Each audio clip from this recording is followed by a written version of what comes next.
The year has saved the best for last on this final episode of NES Works 1986.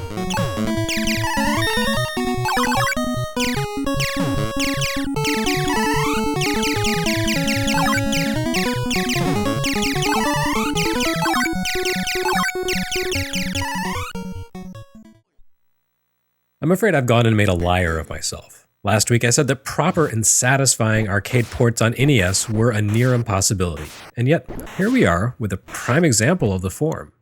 Gradius on NES doesn't look quite as good as the 1985 arcade original, but aside from some sprite flicker and a little less shading, it's pretty darn close.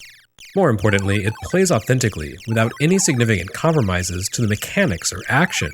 I'm going to stand behind my claim though, because Gradius is an exception rather than a rule.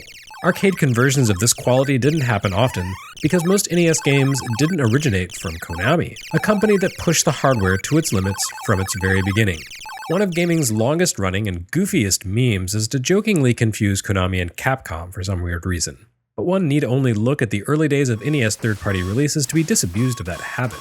Where Capcom fumbled badly in its first couple of NES releases, Konami hit the ground running and never really faltered. Sure, some of the company's later releases, especially under the Ultra Games label, once they began making an effort to produce or convert games specifically for the US market, would be less impressive than the first couple of years of Konami releases, which were taken straight from the Famicom market. But if you were to make a short list of the best NES publishers, Konami would belong on that write-up, maybe even at the top. And that legacy begins here with Gradius. Originally released in arcades halfway through 1985, Gradius had essentially defined the horizontal shooter genre. And here it was, a year and a half later, reproduced magnificently on NES. And right away we see once again that a key strategy to producing a successful third-party NES release was to develop the game in-house rather than outsourcing it.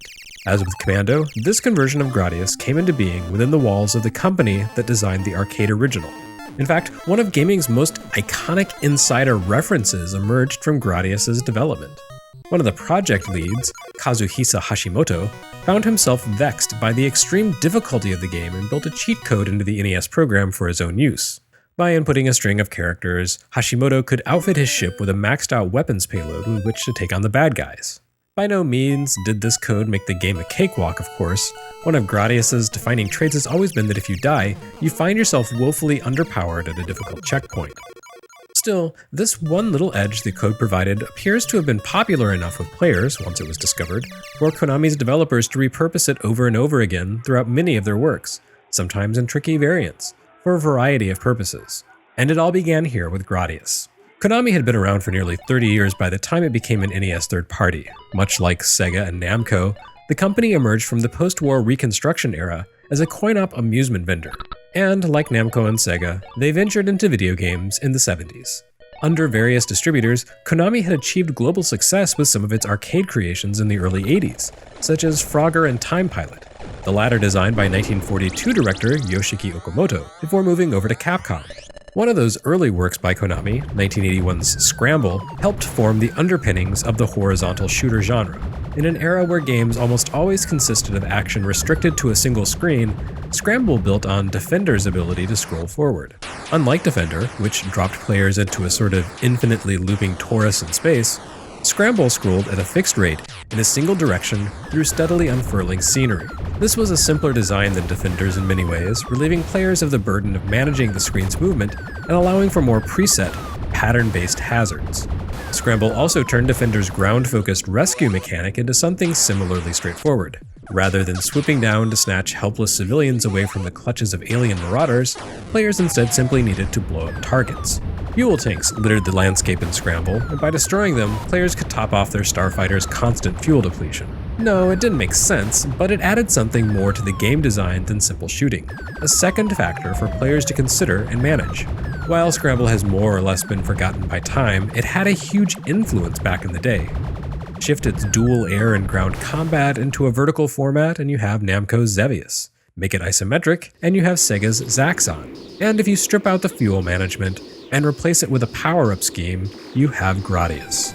Konami didn't officially recognize Scramble as a part of the Gradius lineage until 2002's Gradius Galaxies for Game Boy Advance, but arcade enthusiasts at the time surely must have noticed the commonality between the two games.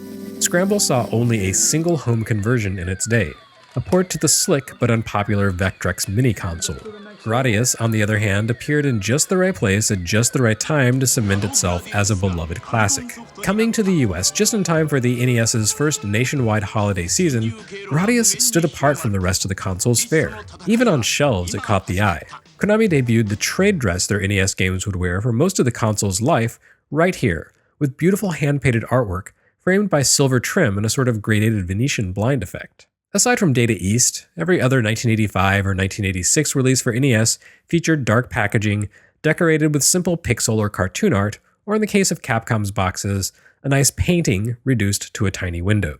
Gradius's box was bright, bold, and beautiful, the sort of thing that clamored for attention. And for once, the game inside the box lived up to the promise of its vivid packaging. Konami did a stunning job of converting the arcade shooter into an NES game, which was on a technical level no simple task. The NES hardware suffered from a major innate graphical limitation. A single horizontal line of action on the screen could only display 8 sprites per frame. Super Mario, at 16 pixels wide and 32 pixels high, was built of 8 separate sprites, 2 across and 4 high. The problem for Gradius, of course, was that as players flew inexorably forward in their quest to save the universe, they constantly fired their weapons forward at formations of enemies that frequently appeared in horizontal formations. Each of those ships consisted of at least 2 sprites across, while the player's Vic Viper fighter at 24 pixels across required 3 sprites, plus additional sprites for things like maneuvering thrusters, the front-facing shield power, and of course that endless stream of projectiles. Somehow, though, the game manages to pull all of this off in fine style. Sure, there's some flicker, but what you won't find are glitches, vanishing sprites, or other disastrous errors. Konami succeeds where all others have fallen short, even Nintendo at times. Gradius is a no-compromises conversion of a current arcade hit, a genre-defining masterpiece, and it plays almost perfectly on NES.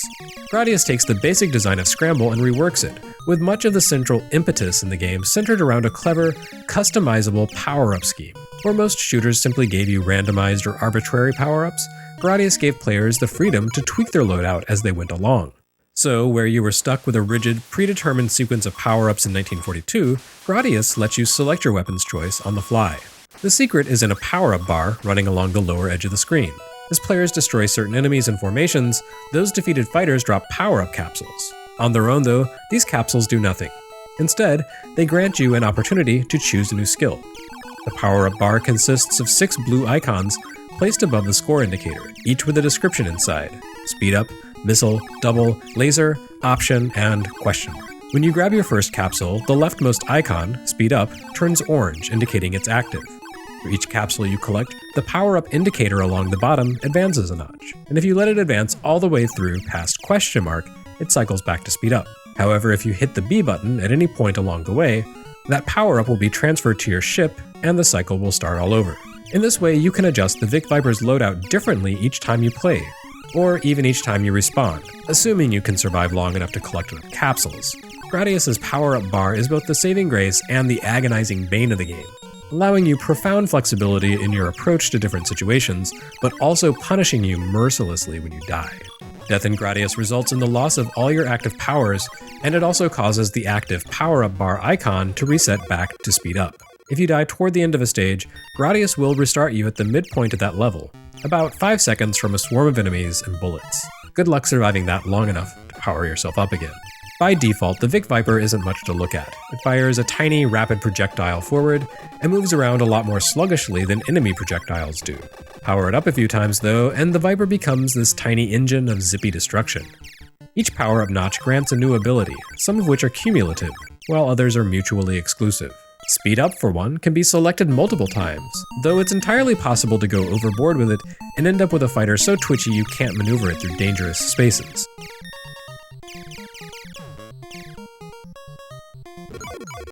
Meanwhile, double and laser are an either-or proposition. Double fires a second energy beam identical to your main cannon upward at a 45-degree angle, while laser turns your main weapon into a narrow, piercing, high-speed beam. Meanwhile, missile works as a sort of mirror to double. It launches a physical projectile down and forward, which can then slide along the ground until it impacts against a vertical surface or an enemy. And the question mark power isn't quite as coy as it seems. It's simply an energy shield that locks onto the front of the ship and can block nearly half a dozen enemy projectiles. However, the real star of the show, and the feature that would become iconically Gradius, is the option. The Viper can acquire up to 2 options here, and doing so effectively triples your firepower. Here we find the game's most stunning technical achievement. The option creates a small energy orb that trails alongside behind the Viper and duplicates its powers and actions. It's essentially like having a very persistent puppy that follows at your heels and unleashes hot plasma death every time you do. So technically speaking, not only does Gradius have to render your ship and all the aliens and all the bullets you're both throwing around, it also potentially has to keep up with your 2 tiny clone ships as well. And yet the NES version pulls it off smoothly. You can only carry 2 options here rather than the 4 of the arcade game, and you can no longer scroll vertically in certain stages. But on the whole, the option feature really drives home just how impressively Konami converted this game from arcade to NES. And the fidelity to the source material makes for a great game. If you can earn your options and manage to keep them, the Vic Viper becomes an engine of death. Not actually invincible, even with shields, but it's a vortex of destruction capable of filling the screen with projectiles and explosions. And Gradius is really balanced around the assumption that players will have a fair few power-ups at any given time, including options. It's unreasonably difficult to take on the Bacterian hordes without some augmentations. Again, dying and respawning at a mid-stage checkpoint can often result in an infinite loop of futility. Besides the seemingly endless swarms of tiny ships flying around spitting bullets at you, Gradius also forces you to deal with more hardened fortifications as well. You'll often encounter enemy hangars on the ground or ceiling, which regularly open up and unleash streams of bad guys at you.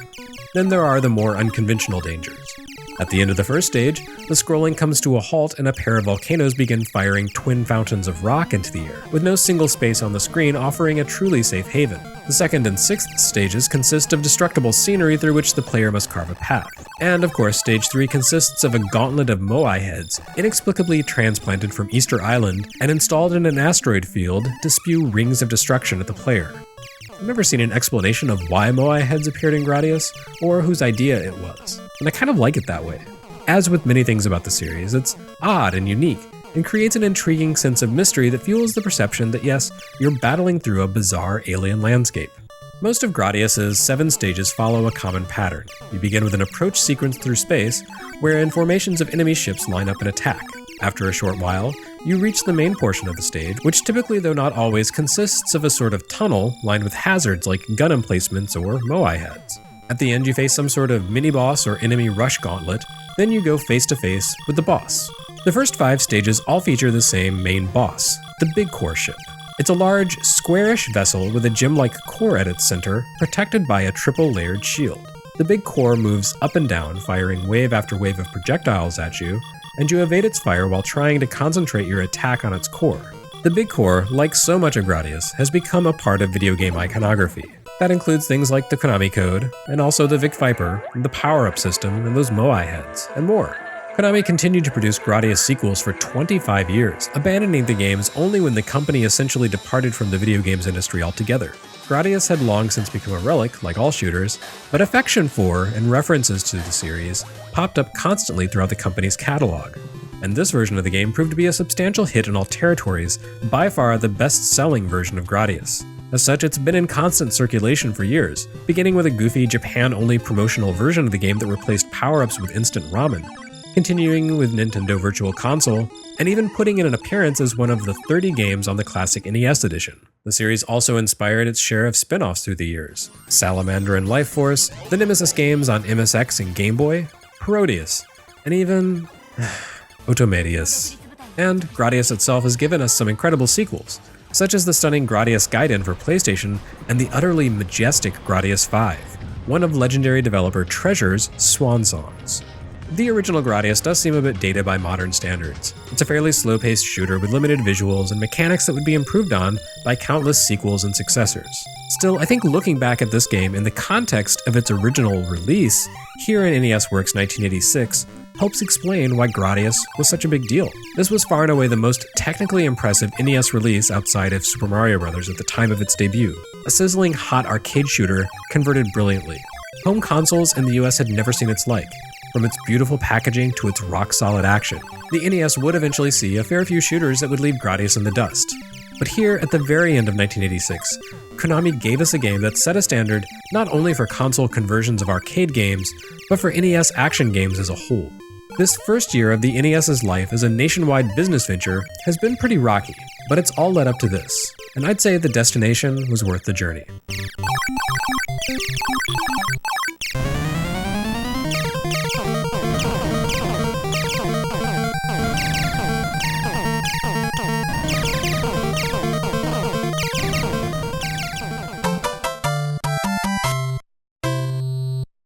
And with that, NES Works 1986 comes to an end. Over the next few months, I'll be putting together a recap of the year, a comparison between NES's 1986 releases and the Famicom's 1984 lineup, and the NES Works 1986 book compilation. In the meantime, though, it's time for Retronauts Video Chronicles to shift its focus back to Game Boy and Super NES. If you've enjoyed this series, by all means, please consider supporting it on Patreon. My ultimate dream is to be able to produce 2 of these retrospective videos each week, but that can only happen if I can still feed and clothe myself while doing so. In any case, thanks for watching, and watch for NES Works 1987 sometime in 2018. Like NES Works 1985 and 1986, the 1987 series will be a rocky journey leading up to the release of an absolute masterpiece that makes all the pain worthwhile. So please look forward to it.